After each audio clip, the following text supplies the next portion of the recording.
Hello friend hello friend and students, welcome to my YouTube channel. यहाँ पर मैं advance math से related आपको एक क्वेश्चन सॉल्व करके बता रहा हूँ, जो कि एक डिफरेंशिएशन का क्वेश्चन है, या आप जानते होंगे अवकलन अवकलन जिसे डिफरेंशिएशन बोलते हैं।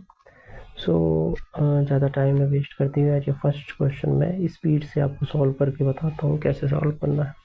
क्वेश्चन दिया है, हमें सॉल्व करना है x to the power e x by first principle. First या प्रथम सिद्धांत से हमें इस दिए हुए फंक्शन का क्या करना है, डिफरेंशिएशन करना है। तो हम सबसे पहले क्या करेंगे, लेट मानेंगे function f of x is equal to x e to the power x। Then हम जब ऐसा मानते हैं तो हम मानते हैं f x plus h is equals to, अब हमने x की जगह क्या इनपुट कर दिया, x प्लस एच, तो हमारा फंक्शन क्या हो जाएगा, x plus H E to the power x plus H. Now अब हम क्या करेंगे, इसका D by D X differentiation करेंगे with of function F X. So जब डिफ्रेंशिएशन करेंगे तो लिमिट इसमें लग जाएगी, limit h tends to 0 x plus H e to the power x plus H minus x e to the power x upon h। ठीक है, ये first principle का रूल होता है, आप सभी ने पढ़ा होगा फॉर्मूला। अगर नहीं पढ़ा और अगर जानना चाहते हैं तो मुझे कमेंट में मैसेज कीजिएगा। Now limit h tends to 0, हम क्या कर सकते हैं, दोनों के पास सेम x, अगर हम इसमें इंदर मल्टीप्लिकेशन कर देते हैं x, तो ये क्या हो जाएगा, x e x power plus h e x plus h, दोनों तरफ मिल जाएगा हमें। तो हम क्या करते हैं, x को कॉमन ले लेते हैं, हमें क्या मिल जाएगा, x e x plus h minus e to the power x plus जो बचा हुआ ये वाला फंक्शन है h e x plus h upon h। ठीक है, नाउ अब हम इन दोनों को अलग करके लिख दें, दो फंक्शन मिल गए, limit h tends to 0 x e to the power x, हमने यहाँ से e to the power x अगर हम दोनों में से कॉमन ले लेते हैं तो हमारा अंदर क्या बचेगा, e to the power h minus 1 upon h plus same limit इस फंक्शन पे भी अप्लाई हो जाएगी, तो limit h tends to 0 e to the power h plus x plus h।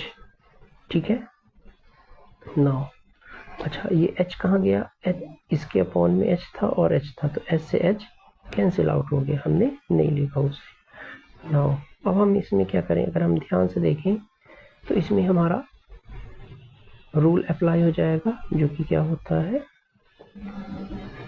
Binomial theorem आपने पढ़ा होगा, x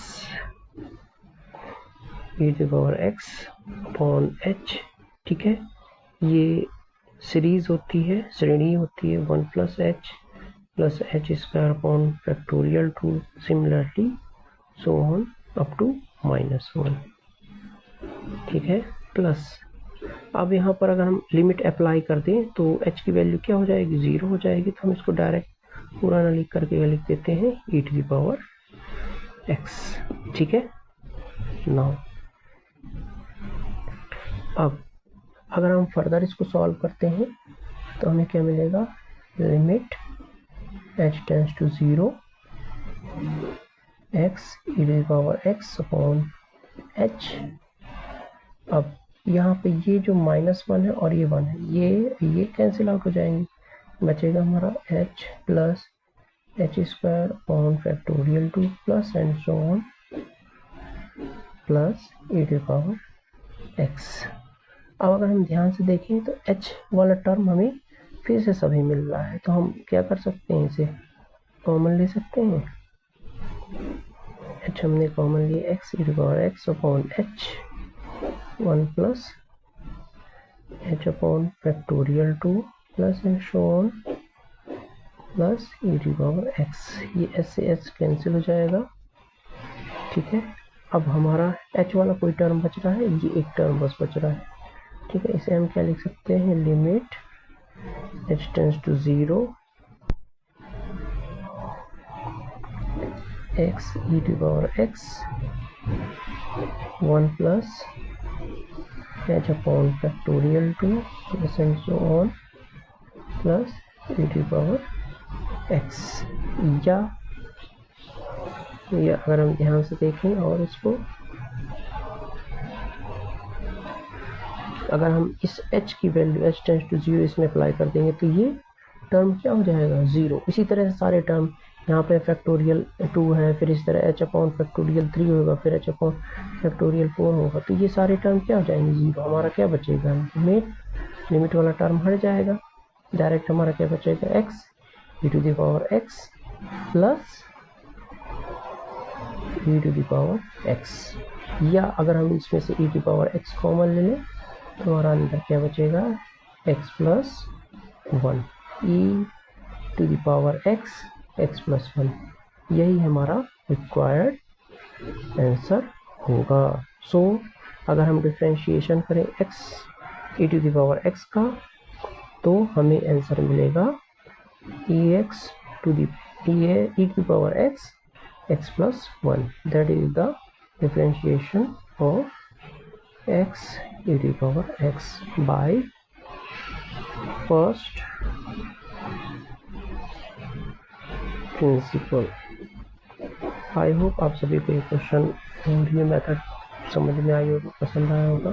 प्लीज़ गाइस कमेंट कीजिएगा और मुझे बताइएगा अगर और कोई क्वेश्चन आप पूछना चाहते हैं। Thank you guys, have a nice day.